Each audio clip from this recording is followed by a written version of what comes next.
Namaste. Namaste. So I wanted to, with Nathaniel and can anything good come from Nazareth?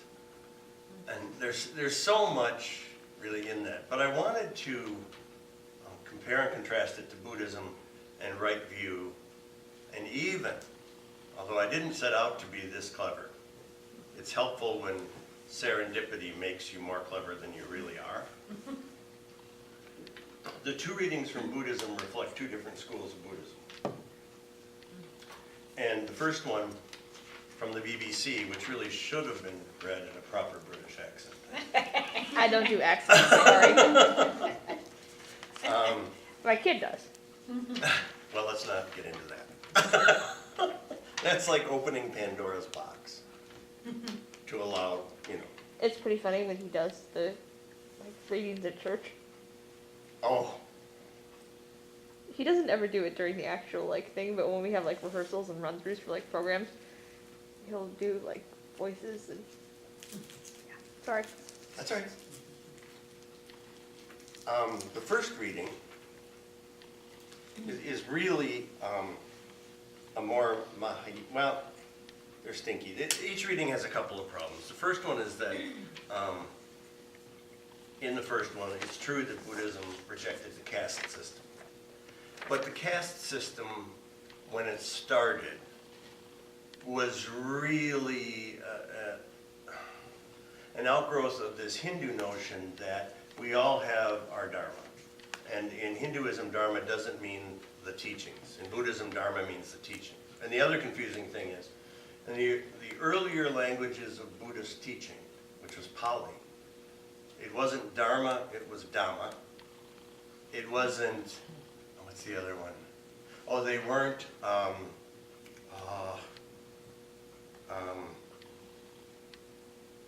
the S word for the sutras. They weren't sutras, they were suttas. And so, I don't know that they could pronounce the R's in Pali. Might really have been what happened. And then when they started pronouncing it in Sanskrit, it maybe came out with the R's, and so that, but whatever. The caste system wasn't really a way to separate people, it was a way to reflect this Hindu belief that we are all predestined to a certain role. And then it got expanded beyond that into this idea that financially we need to keep you where you are. And that perversion of it did become a prejudice and a way for people in power to stay in power and keep the people who were out of power from power. But I would hasten to say in the last paragraph of that reading where he says Mahayana Buddhists believe that everyone should be treated equally, no, that's all Buddhists. And that's part of that feud. Those early Buddhists who tended to, their scriptures are written in Pali, are the Theravadan Buddhists. The Buddhists who went to largely Southeast Asia. So Burma, present-day Myanmar, where all the prejudice is going on between Buddhists and Hindus. But also Thailand, Cambodia, pardon me. And not so much, Vietnam later became more Zen. And then Mahayana comes around when Zen starts. So Zen Buddhists and Tibetan Buddhists are Mahayana Buddhists. People like the insight meditation teachers here, Jack Kornfield, Sharon Salzberg, Sylvia Boorstein, Joseph Goldstein, and I'm missing some, Tara Brach. They all come more out of that Theravadan tradition. And the difference is kind of like profoundly insignificant. And misrepresentation abounds. But Theravadan Buddhists were focused on, I need to enlighten me. It's important that I become enlightened. And it's important that you become enlightened, but you're going to work on that. And I'm going to do me, you're going to do you. And when Mahayana Buddhism came around, that's when Bodhisattva came around. The notion that I should not only be concerned about my own enlightenment, but everybody's enlightenment. And so Bodhisattva vow that says, even if I become enlightened, I don't want to go to nirvana, I want to continue being reborn until everybody can be enlightened. And of course, then everybody plays on that and pulls at it and distorts it from both sides. And the Theravadan Buddhists say, well, yeah, but we have the original scriptures and the original language, and you all added things to the scriptures that were written in Sanskrit, which is kind of like the Protestants saying, well, yeah, but you Catholics and Anglicans that are sensible, and even a couple Lutherans that have seen the light, you have those extra books that you added, and that's not right, and it's just that's chicken shit. So, but you see it then reflected in that first reading where the guy's saying, well, yeah, Mahayana Buddhists believe everybody has Buddha nature. Well, so do Theravadan Buddhists. And then the second reading, written by a Theravadan, he gets into this kind of, the notion that Buddhism is not a religion is often a shared idea of the modern West and modern Asia, and the 14th Dalai Lama. So, who is a Mahayana Buddhist, so let's, to some extent, it's just a pissing contest. It's like the Orthodox arguing with the Roman Catholics. And they split because one clause in the creed. Okay, this is what religion does. But I would hasten to point out that in the last paragraph of that second reading, in fact, the last couple sentences, national identity has become inseparable from Buddhist identity in much of Buddhist Asia, and both have become something other from what they otherwise would have been. Yes, and that's exactly the way it's supposed to work. Kind of lost me, actually. Well, what he's saying is that Buddhism, there's pure Buddhism, which those early Buddhists, those Theravadan Buddhists, are very much into their pure Buddhism. Shouldn't be contaminated by anything else. We need to polish it up, find us a tabernacle, slide it in there, maybe show it off on special days, and not have it interact with culture. But the truth of Buddhism's spread is that it was seen as appropriate that Buddhism did accommodate to culture, so that you didn't take your Latin Mass off to, say, Africa and say, what, you people don't know Latin? Well, we're not going to do it in your language because that would be to corrupt it. Buddhism always said we need to go into the country we go into, accommodate to the cultural values of that country. The message should stay the same, but the practices are subject to change, which is why in Tibet you have all these intricate rituals, and in Tibetan Buddhism, not just in Tibet, and the bright colors, and that's because their indigenous tradition had all that. And Buddhism came and accommodated to Bon, which was the indigenous tradition, and Bon still exists, but Tibetan Buddhism took on basically their shamanism and said, yeah, this can go together. So when he's expressing that, no, that's a bad idea, or that it only happens in Buddhism, I really believe what he's pointing to is this idea that says, the universe likes my country better than yours. And the Buddha would like my country better than yours, just like, as somebody used to say, round the turn of the millennium, God bless America, as he flew around. Whether you see that which is, whether you see God as God or fill in the blank with 5,000 other names, there is a fundamentalist religious tendency to say God likes me better than you. And once you get into that place, you start to act as if your personal agenda is endorsed by the divine. And that takes you out of the teachings of the religion. Absolutely. And stops us from seeing what's really there. So there's this Nathaniel business. Under the fig tree is a colloquialism.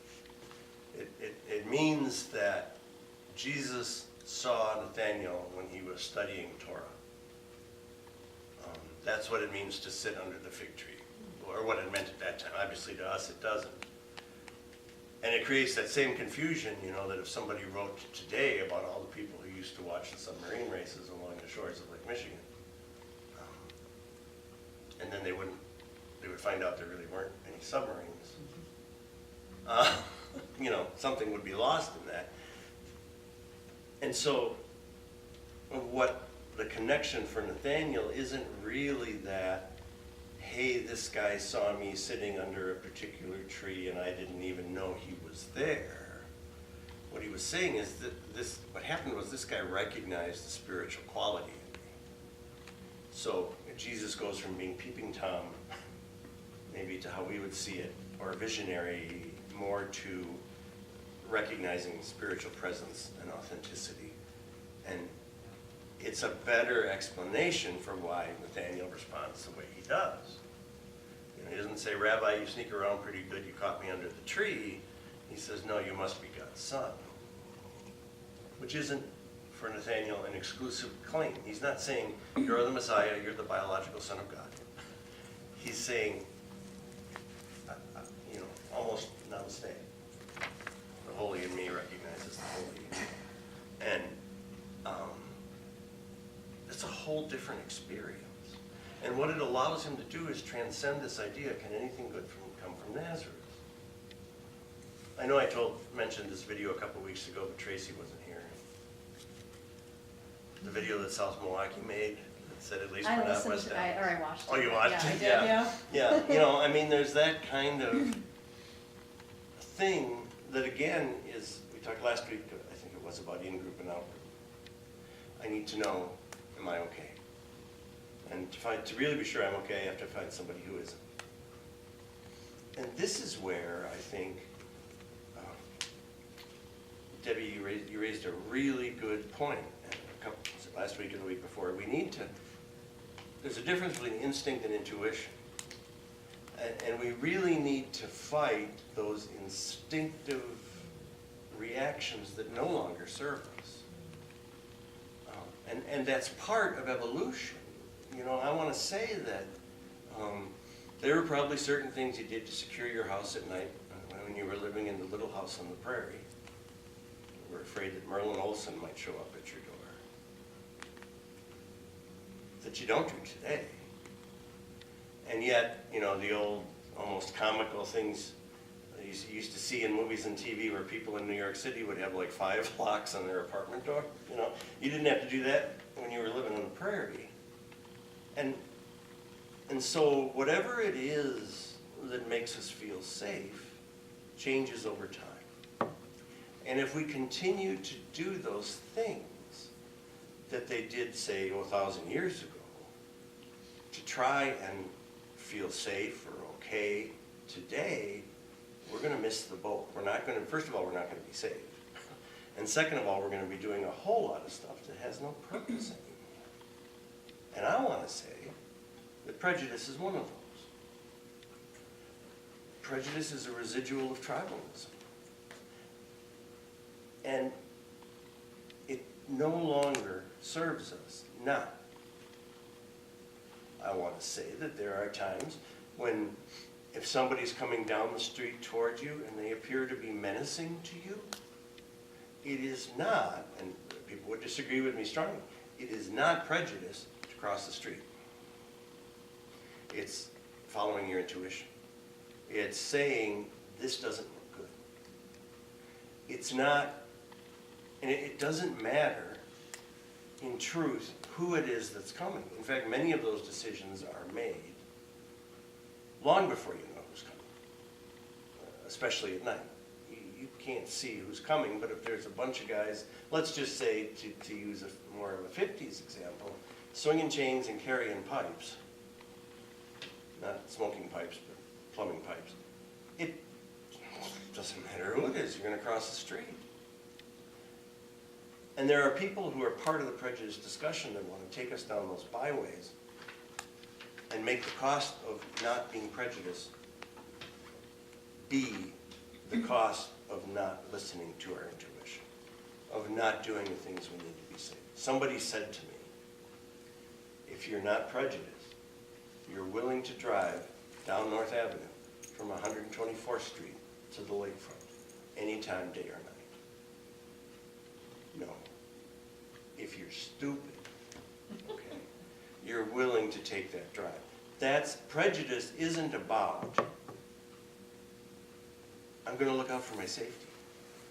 And it's not prejudice to know that there's areas of town where a lot of bad things happen, and you just choose not to go there at night, and it doesn't mean that you hate anybody. It means that you hate the idea of getting carjacked or shot. And I think when we make that mistake, what we do is we, perhaps unintentionally, tell people, whatever you're afraid of, you can't be afraid of it. And that's trauma-inducing. How do we overcome prejudice? Well, it's exposure. I mean, it really is exposure to people. And it's hard in cities like Milwaukee, which is still insanely segregated. I think it's like #1 in the country. Yeah, still the greatest disparity in income between white folks and folks of color. And it's not that the white folks make more here than anywhere else. Where we still believe that we solved a problem in 1974 when Judge John Sirica ordered mandatory desegregation of public schools, as if that was going to change anything in the light of the fact that people couldn't buy houses wherever they wanted to buy houses. It's this book we read for part of it for school. It's called The New Jim Crow, and it just addresses how nothing has changed. That that kind of segregation, whatever, but that it's still very much like our white society has found ways still, and it's like this whole new set of Jim Crow laws that. Well, and how I think the idea behind desegregation in schools here was to make everybody have equal opportunity in education, improve folks' lot, but there are not very many MPS schools that it makes a whole lot of difference which one you're going to. I mean, you can't desegregate the schools and then choose not to fund them and believe that you're really improving anybody's lot. You're substituting classroom segregation for an economic segregation that's even greater and more long-lasting. It's an illusion of choice. It's all illusion. But we wrote it down here that everything's fair. So what's the problem? We made a law, we changed a policy, but the playing field has never been less level. I really believe that. And you know what, fundamentally, we haven't done the hard work to change mindsets and hearts. but I think And that's what we're paying for right now. But I think you can't do it unless you have encounters across those fear lines. Right. A bunch of white people can't go to a bunch of other white people and say, you can't be prejudiced. And a bunch of white people can't leave the city fleeing for what they perceive to be a better life. Right? Right. Well, and now, And then come back, economically benefit from working in the city and leaving at night. or now, the brilliant idea of building, and I want to say I called this, I hate to say I told you so. Do you know that there's a high apartment vacancy rate? Especially in a lot of those new apartments they built, like downtown, and there's more apartments than there are people who want them? How could that be? Well, maybe they'll come down in price. They'll have to. And it's just, and all those new apartments they built, downtown, where they're unaffordable to anybody who doesn't have a really good job. And yet in Buddhist countries like Myanmar, it's no different. And the argument there among the Buddhists is, well, essentially, yeah, but those teachings don't apply to them. Those Islamic folks. The Buddha wasn't talking about them. And again, it's that twisting the teaching to justify my agenda. Those people from those shithole countries. God wasn't talking about them. When God said, love your neighbor, I mean, they're miles and miles away. My neighbor lives next door, right? On either side of me. Maybe across the street. Maybe. I don't know. It depends on how wide the street is. In every religion, love everybody. And then we start paring down what it takes to be somebody. Well, they're not really somebody. I mean, they only count 3/5 in the census, for God's sake.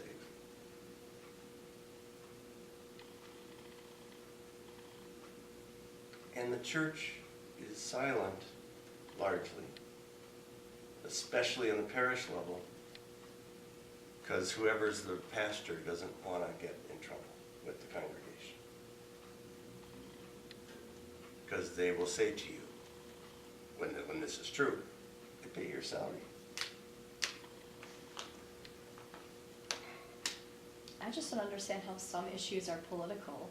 I really don't understand Like, how justice, social justice is political, how providing for people who don't have basic resources, how that is a political issue. How, well, why don't we'll call them entitlements, number one, and we're gonna cut Medicare and Medicaid, and I just don't understand how we have managed to politicize providing people with the basic building blocks they need to just have a baseline functioning life. I just don't. I cannot wrap my head around it, and that makes this a hard world for me to live in, because I'm just watching it, and it's like my jaw is I'm just constantly agape at this. I don't understand it, and I mean, I do intellectually see, what's happening, but I'm just like, how are hearts so closed off and hardened that this is happening? I understand that there are differences of opinion on some level, and we can approach things in different ways, but when it comes to just saying, no, they don't deserve help, and we don't have the money, and we have to worry about our federal deficit, it's like, fuck the federal deficit. Like, that's nothing. What are you talking about? We're talking about human lives versus numbers, and there's a way to make it work, and people are just unwilling to look at it that way. It's like business, business, business, not humanity, humanity, humanity. And I cannot bridge this gap, and it breaks my heart every day. And I don't really even want to understand it, because I think once you understand it and you start to rationalize it and whatever, then you start to become that way, which I don't ever want to become that way. I'll be bewildered and heartbroken for the rest of my life before I understand why this is happening. well, I don't know that it's necessarily true that if you understand why they're doing it, you'll start doing it. I mean, we understand why people rob banks.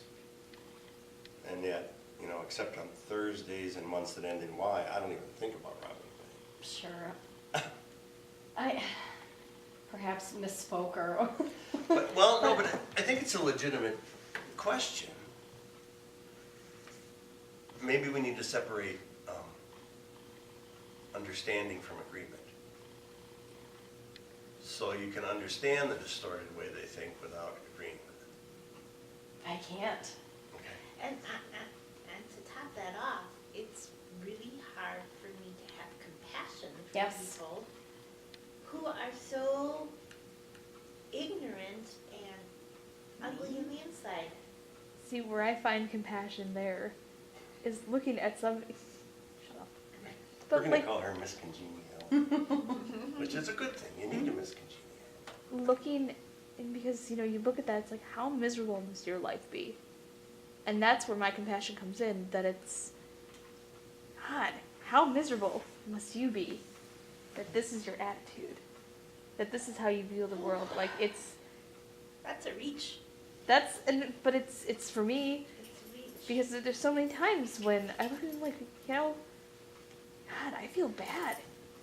I'm like, if you're that much of a, I encounter people that are like, there was a woman at work that she was just a total bitch.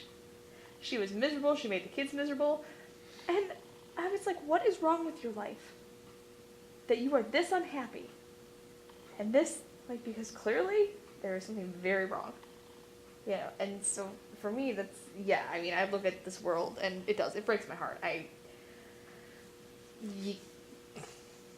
But in terms of finding that compassion for these people that you just want to, But it's kind of, I can see the difference between having compassion for one person who affects this small area. But when you have the leader of the free world lacking compassion for 2/3 of the rest of the world, it's hard. And are we really supposed to have compassion for that? what made him the way he is, though? Yeah, You know, it's like, it doesn't matter. but it because does, because everybody has, It matters in that if we know what made him that way, could we fix it? maybe, Maybe not in him, but maybe in the next generation to come. you know, if, you know, looking at his children, you know, maybe, and maybe even it's not too late for him. I am the eternal optimist. You are. I really am. You call me Miss Congeniality. The name I got for quite a few years was Pollyanna, Well, I thought about that too, but I thought that was cruel. because I am the eternal optimist. That I don't think it's ever too late for anybody. Theoretically, no. You know, I think that we all have, if, you know, within all of us is something of the divine, it's never too late for us to get it. And I would say the two timelines come out of that never too late idea. One is temporal and one's eternal. And anybody read Rob Bell's first book that pissed everybody off? Love Wins, Yeah. best book ever. What was it called? Lightweight. Love Wins. I liked it because it was like, because it pissed so many people off. I was like, this book's brilliant because it just pissed off everybody. His basic theory is that, I don't want to spoil the book for you, but in the end, love wins. And so, I would say that Trump isn't going to make it in this lifetime. He's not going to wake up any more than my mother is, to be quite honest. So that's the temporal timeline. But in the eternal timeline, quite possibly. I mean, in fact, Rob Bell says it has to happen. So even Hitler eventually, beyond this life, God's love will eventually wear you down and get you to see it. But see, I think we're called, the challenge is that the enemy, or the one very repugnant to you, the Dalai Lama would say is your best teacher. And he would say because, and I think Shanti Deva said it first in the 8th century, but because they challenge your ability to respond compassionately. And if you think about, imagine yourself a white trash peckerwood cracker living in a tar paper shack in the South. And your only income is cooking mess and brewing bathtub gin And food stamps. and food stamps. And somebody comes along and says, shit, Buford, you'd be the CEO of General Motors if it weren't for those black people taking your job. And constitutionally, you cannot accept the fact, because there's a bit of the narcissist in you, that somebody quite as magnificent as Buford is, as you are, isn't already the president of General Motors. And so I believe it's their fault, because I'm undereducated, impoverished, unhappy, and my church teaches me that God does good by people that God loves. And you're backset against an evangelical Christianity, which I think is an oxymoron anymore. I don't think we can call evangelicals Christians. But that in the 80s started crawling into bed with the Republican Party because they wanted power. And a lot of them were those Bufords. And so what God wanted was for us to have political power and change this world and win, how's this for a terrorist phrase? Win this world for Jesus Christ. And so now politics, and this is kind of what that second reading is getting to. Politics is intertwined with religion, and we don't see the difference. Well, some of us do. And what is politically expedient becomes what God would want. And it doesn't matter what the scriptures of any tradition say. So here's what the Lord wants. The Lord wants us to take this word for Jesus Christ. And It's like prosperity gospel. oh yeah, prosperity gospel is a part of that. That's horrific. And the law of attraction is nothing more than prosperity gospel for wealthy people. I just have to. The secret, I had a friend, and I think she's kind of fallen out of love with that way of thinking, but she lent me the DVD, and I started watching it, and there was someone who was just like, and I just, I asked, I don't want any more bills, and the bills stopped coming, and I'm like, That's because they filed in court. Yeah, no, that's like that. I saw this commercial last night, and honest to God, I thought it was just like some joke. I was waiting for like the punchline. It was that Peter Popoff guy, and it was Oh, the yeah. miracle water, Yeah. where you sent for this little packet to add to like your spring water, and there's like these testimonies that's like, I received a check for $30,000 like after I drank this miracle water. Oh, wow. And I thought I was waiting for the punchline. I was waiting for something. And then I found out this idiot's been around since the 80s. And this is like a legitimate thing. Yeah, And I'm anybody, like- anybody whose name might be a euphemism for masturbation. But I'm just like, oh my. I'm not going to lie though. I'm not going to lie. Part of me wants to go and send away for this free water. Because You will never get off those mailing lists. I'm like, oh my God, could it hurt? But see, that's okay because I'm moving. So I can give Calvin's address before I leave.